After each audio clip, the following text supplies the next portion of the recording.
जितनी भी कथा इससे पहले बाकी हैं उसमें ये प्रसंग नहीं आया। आज ये प्रसंग आपके बीच में आया है तो थोड़ा ध्यान लगाकर सुनना। आस्था चैनल वाले भी जितने सुन रहे हैं और जितने फेसबुक यूट्यूब पर सुन रहे हैं और जितने इस अशोक नगर की पावन धरा पर सुन रहे हैं। भविष्य पुराण कहती है पांव के अंगूठे का नख जब भी काटे उसको काटते समय कोई देखे ना, और दूसरा उसको कहां फेंका गया है उसका स्मरण परिवार के व्यक्ति को नहीं होना चाहिए।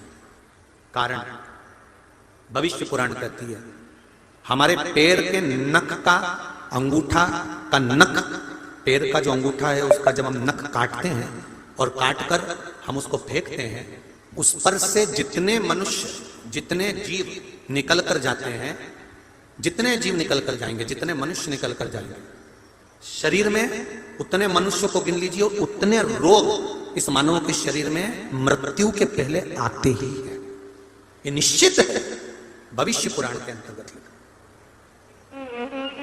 कई लोगों को बड़ा शौक रहता है पांव के नख काटने का, या माताएं तो हमेशा लगी रहती 24 घंटा बाद घसने में है।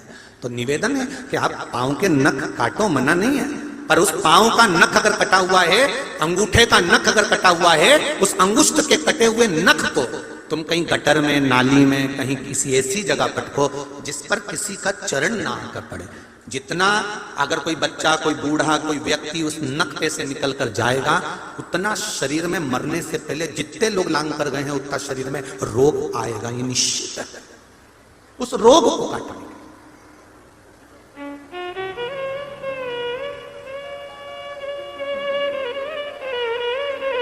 मरने से पहले जन्म से लेकर मृत्यु तक व्यक्ति का शरीर हर 10 वर्ष में बदल जाता है। 7 बार मृत्यु से पहले यह मानव का शरीर बदलता है। जब यह मानव का शरीर बदलता है तो इसके अंदर का जो पाप है, इसके अंदर का जो पाप कर्म है वो 3 जगह से निकल कर जाता है। एक मल के द्वारा, दूसरा नख के द्वारा, तीसरा केश के द्वारा, बाल के द्वारा। क्यों?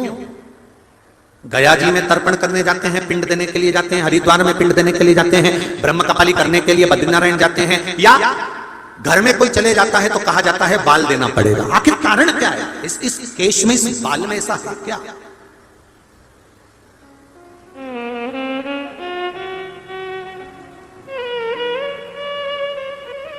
नाखून काटोगे तो दर्द नहीं होगा, चमड़ी के पास से काटोगे तो चमड़ी में दर्द होगा, पर नाखून बड़ा है उसको काट कर देखना दर्द नहीं होगा।